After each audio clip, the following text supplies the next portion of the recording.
Really? Hey, so here we are on the next day, and I've got the mesh up all along the bottom, and the gates are all in and everything. So now the next step is I want to be putting some boards right along the bottom, and the point of that is to allow us to do deep litter like we've done in the past. If you remember from our very first Coop build, that's one of the features we wanted, was to be able to just pile in litter in the winter because it helps keep everything warm.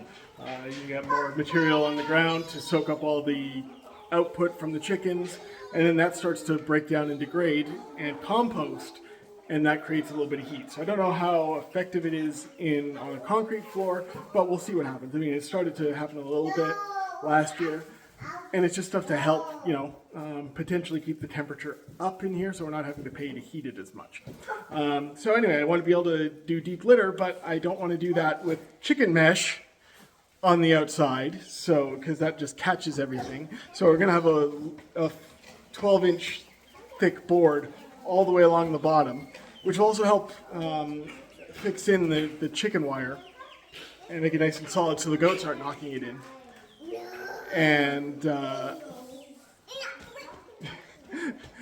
And so once that's done, it'll also make it a nice clean and easy sweep to clean up any of the litter and everything, as well as keep it more in the cage than out of the cage. So it's a number of benefits. So it helps keep it cleaner, helps us do deep litter, and helps keep the mesh in place when the goats are pressing up against it, because they do, until we get them a properly enclosed kind of pen on the other side of the barn.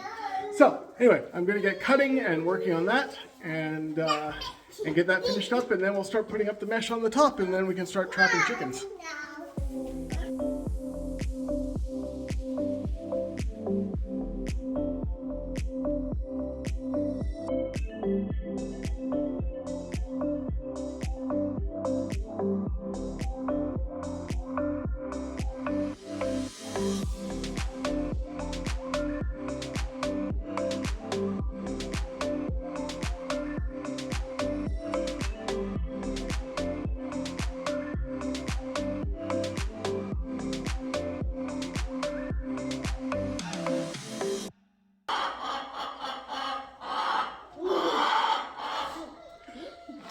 Ghost used to lay in that open box there that kind of shelters the water hoses that were coming in to do the floor heating. Yeah.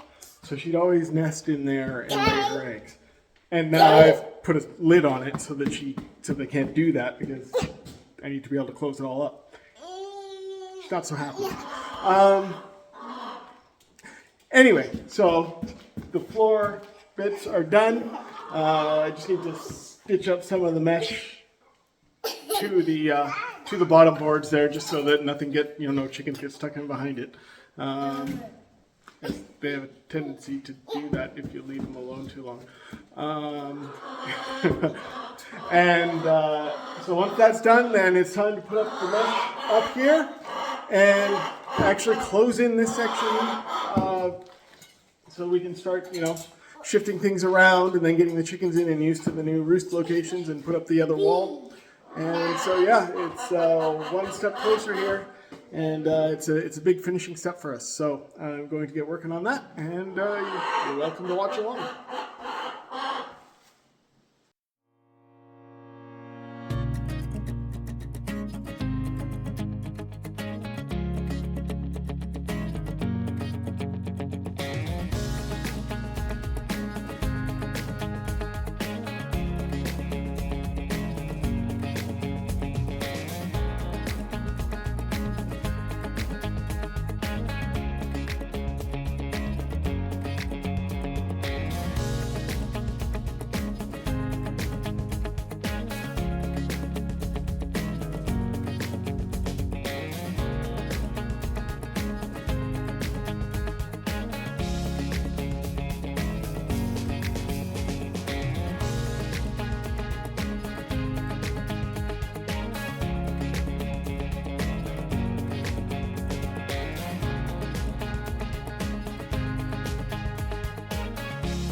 All right, so that's this main wall done.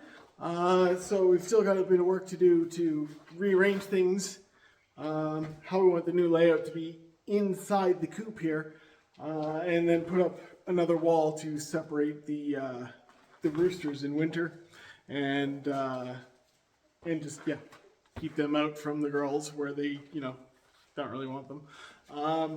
So yeah, anyway, that's a big chunk of work, and then we'll be doing the rearranging and the next, dividing wall in our next video. So thank you for spending your time with me today. The work has come along really good here. We're almost finished. So, tell me what you think. Do you think it's going to work? Do you think it's going to be a good layout? Especially once we get the ducting done. So, next step is the rearrangement and putting up the second wall, and at least the dividing wall. And yeah, here we go. We're going to get some more chickens going, get some more layers, and grow our business here on the farm. So, anyway, thanks, and we'll see you next time.